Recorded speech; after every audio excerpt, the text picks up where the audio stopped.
Well, I hope you enjoyed part 1 of our interview with Kamilah, the Homeschool Mama. Today, we're going to jump right into part 2 and talk about how do you socialize your homeschool student. So I got to ask, because I know a lot of people are watching, where and how do homeschool students get their socialization? Because there's a lot of labeling of homeschool kids don't know how to interact because all they do is they're isolated at home and they do their work and they just have their parents. So when they get around kids, they're weird. So we're going to start with the weird. Yes. I mean, I went to public school. I have friends that are weird. They went to public school their whole life. Okay. Yes. They don't know. Yes. Weird is just not weird can be weird. You can be weird and go to a very urban high school. Exactly. And yes, absolutely. It's just about, I think people forget that some people's personalities are just not the mainstream, right? They're not what is considered palatable in sense, like they have just off humor or whatever, and you're always like, oh, they're just a little bit weird or whatever. Right.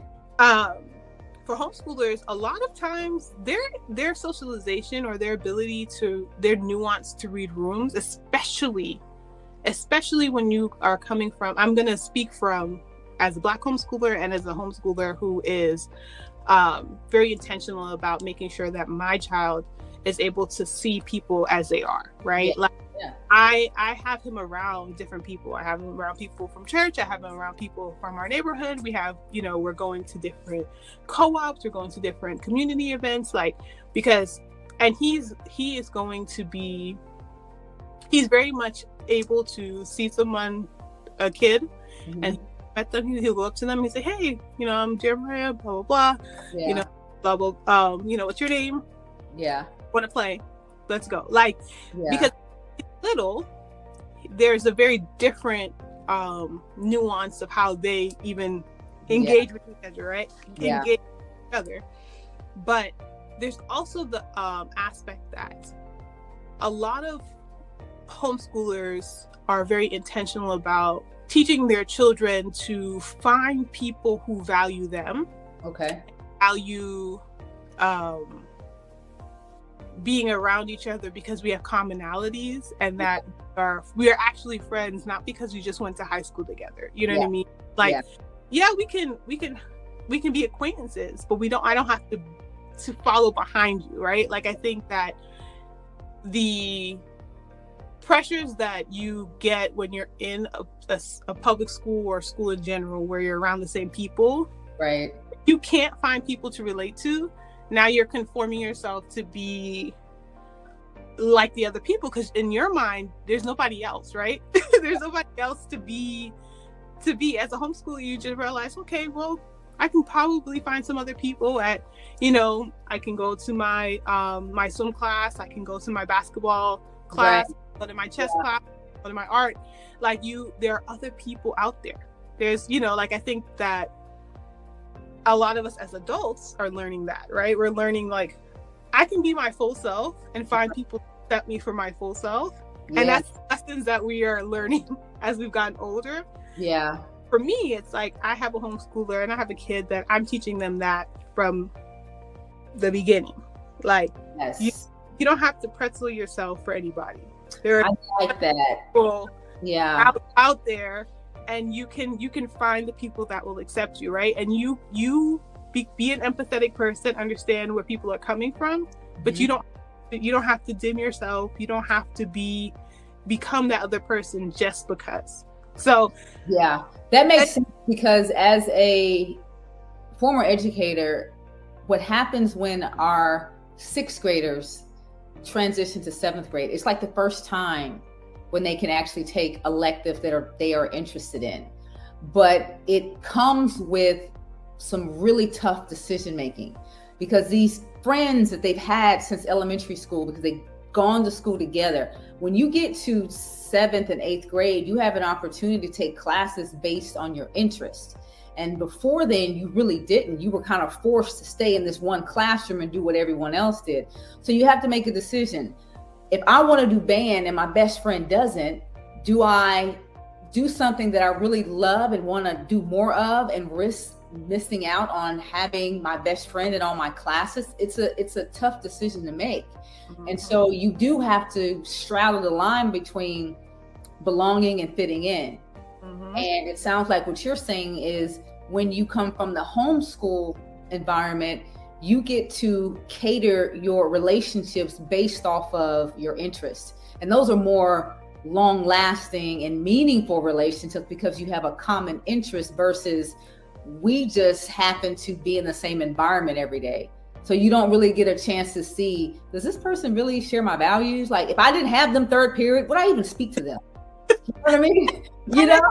And the thing about it is because, and that's the thing, like I think that people who are outside of homeschooling or have been homeschooled in a very isolated setting, forget that like my kids are still around people that they aren't necessarily going to be friends with, but they know how to be cordial, they know how to, you know, be personable, because it's everyday life, right? But we're seeing way more people. They're seeing way more variations of personalities, of ages, all that stuff, right? Because my kid is not around for 8 hours a day people who are in their same age range. Like they're seeing adults, they're seeing little kids, they have to relate to them in very, very real world ways.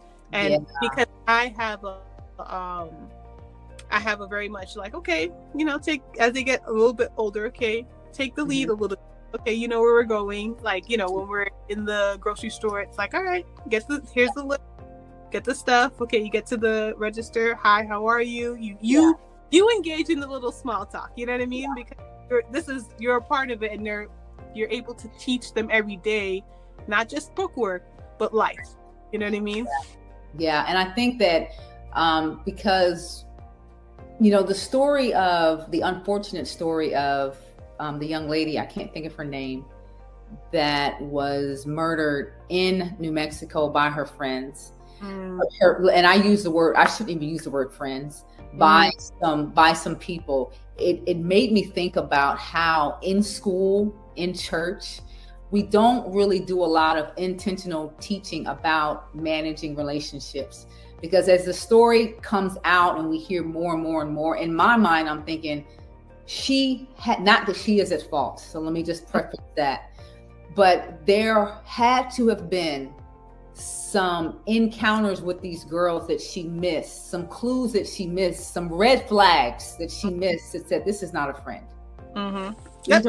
These are not my friends. And no awareness. And when you have conversations daily based off of who are your friends? Why do you want to go to what do y'all have in common? Right? You don't really get to have those conversations if they're in public schools unless you are an intentional parent. Working in schools, 90% of all dysfunction, when I'm talking about dysfunction, I'm talking about fights in the school setting, have to do with some type of relational breakdown. You know, boy, girl, parent, teacher, all that stuff, right? And it's just not taught. How do you figure out, is this a friend or is this an associate? How do I feel like who to tell my business to and who not to tell my business to? And I think in the homeschool setting, you can curate those conversations, because when you're going to these co-ops, it's like, why do you want to go with these kids in this co-ops? Or no, I don't want to go there because they're not nice to me. You know, I'm the only Black and they don't speak to me when I walk in. Okay, well, we're gonna do something, you know? Yeah, that's it. And I think that we are, I think sometimes there are a lot of people that take dysfunctional things that we have gone through as teachable moments when we don't have to have those, right? Like we don't have to stay in dysfunctional relationship. Like we don't have to stay around people that don't like us, that aren't for our best interest. Yes, there are times where you're going to disagree with your friend and y'all not going to be on the same terms, but y'all can come back and have a real conversation. That's what friendship is, right? Yeah. There are a lot of times where we sit and are friends with this person because we've been friends for how many years? But are y'all friends, or y'all just proximity? Like, you know what I mean? And so, so for me, I think about that for my children, especially while we're homeschooling. It's like, no, Did you have fun? Okay, did you like how you guys played together? You know, did you feel like they were, nice to you? You know? And so that's I'm teaching especially because he's older, I'm teaching him to really sit and analyze, okay, how am I feeling about this? Yeah. You know what I mean? That's important. And like, I can't, obviously, yes, you can have that conversation while they're in school, but I can see it for myself and I can change it earlier. Yeah. You know what I mean? I can be like, sorry, we can't come, or we're not coming, or you know what I mean? We're going to do something different earlier. He doesn't have to perpetually be in that space. Yeah, you don't have to call the teacher and say, hey, I don't want such and such sitting next to my kid third period. You can, at a young age, teach kids how to set their own boundaries, which is really, is listen, yeah. He will tell you, he'd be like, he's very big on clear, like, because I tell him all the time, I'm like, just be clear about what it is that you need. And adult or not, just be respectful and be clear. And so he will tell you, he'll be like, I really don't want to have this conversation right now. I'm tired. Ooh, how old is he? How old is he? He's 4. Oh my goodness. Whoa, that's huge, because sometimes, growing up old school, parents, kids, sometimes if you come from the old school background of being brought up, the thinking was kids are supposed to be seen, not heard. But giving your kid voice to voice his needs and what he doesn't need in a respectful manner, there's some adults ain't gonna be ready for that.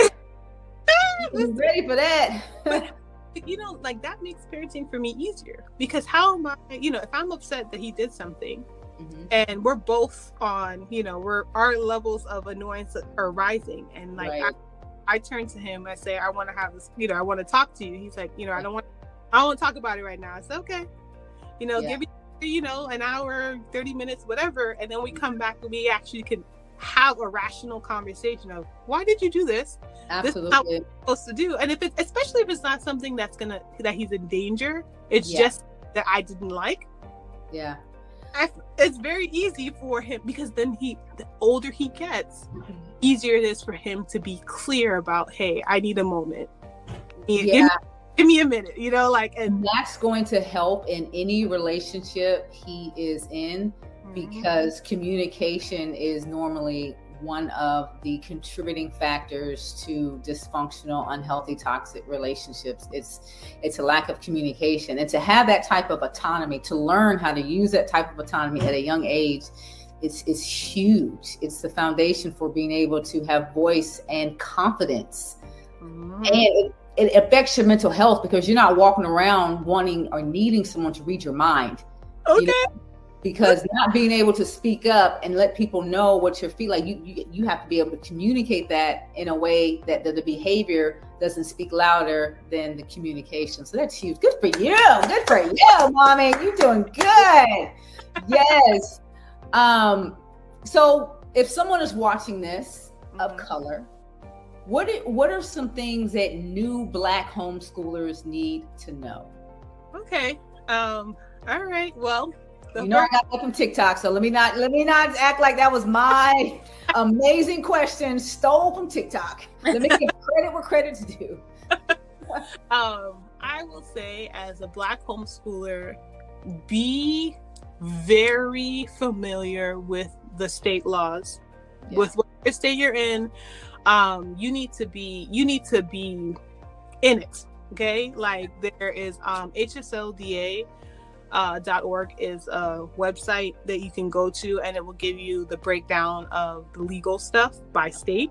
Okay. But like, as a Black homeschooler, I don't care what nobody else tell you. I'm telling you, you need to know your state law.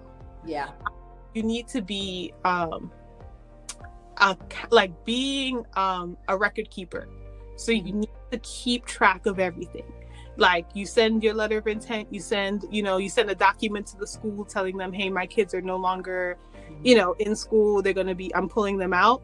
You sending them something, make sure you get a stamp, get a sign, whatever it is. and you keep it in your records. If you're going to take a picture or scan it, yeah, put it in your Google Docs. And that's because, and correct me if I'm wrong, if you pull your kid out of school Mm-hmm. and you don't have documentation to show that you are legally homeschooling them, then they can say your child is truant, and then whatever state you're in, they can make you pay a fine. Because I used to do that in Texas. They can take your driver's license. They can fine you. So you have to have some type of process and documentation that shows that I am removing them from this setting, because the law says your kid has to be in school and you are homeschooling them. So that's why. Is that why that's important? And the testing stuff too. Yeah, the testing, the fact that they can fine you, but also you can be called, like CPS can be called. Yes. And you know, like, as much as it can be a misunderstanding, that trauma that you averted because you pulled out your documentation and said, hey, this is what's going on, blah blah blah, they signed date, instead of having to go weeks, because once they come in, they move real slow about getting business together. So yes, you want to be able to avoid that. And as a Black homeschooler, you are always going to be looked at with a microscope. Okay, as much as I would love to be like, this life is, most of the time you're not bothered, and you won't feel that as long as you have your stuff. So if someone ever says boop boop boop, I'll be like, here's this, so that's, for me, that's always my biggest thing. Like, be sure you're documenting everything that all the paperwork, all the stuff. Some states you have to keep attendance, some states you don't, but usually it's like, just keep attendance. I mean, you're with your kid anyways. You can write on a calendar, school today, or take a picture, or whatever it is, and keep a record. Do you get to kind of create the type of curriculum? Like, I know you talk a lot on your TikTok about curriculum and where to find it and what not to do and all of these things. But as far as a parent trying to structure their kid's day to meet the needs of that kid, when it comes to curriculum and what they need for the age group, how much autonomy do they have there? Do you have to say, you got to spend an hour on math at least, No. So you don't. There's most states. There are some states that are a little bit more strict, like up north, like New York. That area is more stringent, but most states don't have like an hour on each thing. Some states have, like, these subjects need to be covered. So like math, reading, social studies, science, or whatever. Like, it depends on each state, because some states, like here in Georgia, don't have a set subject, right? That you to do.